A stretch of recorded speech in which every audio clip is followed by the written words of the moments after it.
श्री शिवाय नमस्तुभ्यम। हर हर महादेव।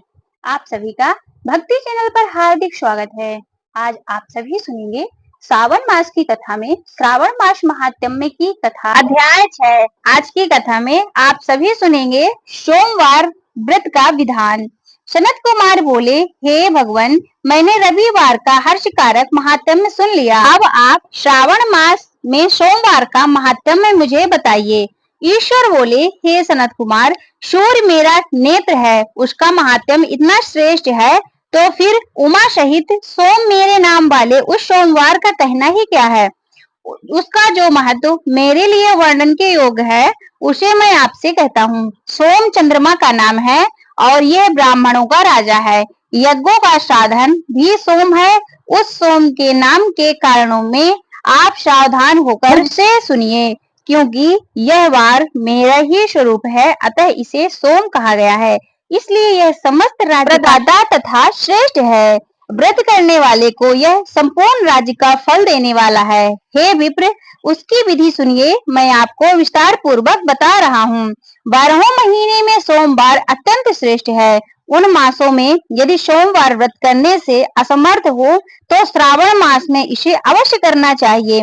इस मास में इस व्रत को करके मनुष्य वर्ष भर के लिए व्रत का फल प्राप्त करता है। श्रावण मास में शुक्ल पक्ष के प्रथम सोमवार को यह संकल्प करे कि मैं विधिवत इस व्रत को करूंगा या फिर करूंगी। शिव जी मुझ पर प्रसन्न हो।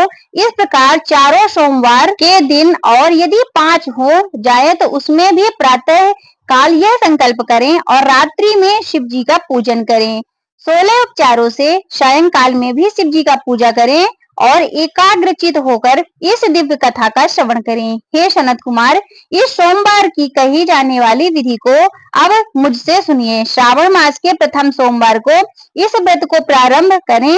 मनुष्य को चाहिए कि अच्छी तरह से स्नान करके पवित्र होकर श्वेत वस्त्र धारण कर लें और काम क्रोध अहंकार द्वेष निंदा आदि का त्याग करके मालती मल्लिका आदि श्वेत पुष्पों को लाएं। इनके अतिरिक्त अन्य विविध पुष्पों से तथा अभीष्ट पूजनों सोपचारों से त्र्यंबकम इस मूल मंत्र से शिव जी का पूजन करें। इसके बाद कहें, मैं शव भवनाश महादेव उग्र उग्रनाथ भाव शशि मौली रुद्र नीलकंठ शिव तथा भंडारी का ध्यान करता हूँ।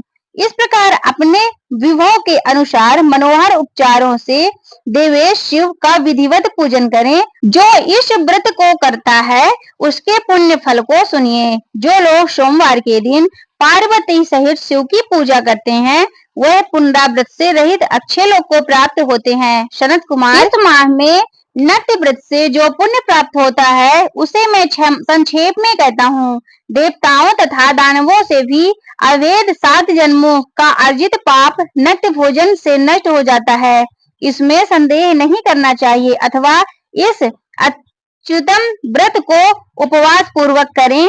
इसे करने से पुत्र की इच्छा रखने वाला मनुष्य पुत्र प्राप्त करता है और जो धन की इच्छा चाहने वाला धन को प्राप्त करता है। वह जिस जिस अभीष्ट की कामना करता है वह सब पा जाता है। इस लोक में दीर्घकालीन वांछित सुखों उपभोगों को भोगकर अंत में श्रेष्ठ विमान पर आरूढ़ होकर वह रुद्र लोक में प्रतिष्ठा प्राप्त करता है। चित्त चंचल है, धन चंचल है और जीवन भी चंचल है, ऐसा समझकर प्रयत्न पूर्वक व्रत का उद्यापन करना चाहिए। चांदी के वृषभ पर विराजमान सुवर्ण निर्मित शिव तथा पार्वती जी की प्रतिमा अपने समर्थ के अनुसार बनानी चाहिए। इसमें धन की कृपणता नहीं करनी चाहिए।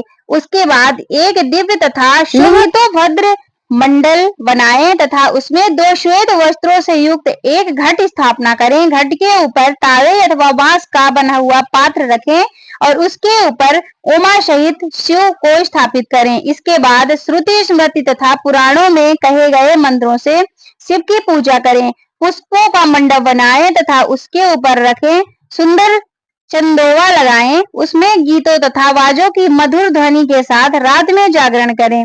उसके बाद बुद्धिमान मनुष्य अपने निर्दिष्ट विधान के अनुसार अग्नि स्थापना करें और फिर 100 आदि 11 श्रेष्ठ नामों से पलाश की समिधाओं में से 108 आहुति प्रदान करें।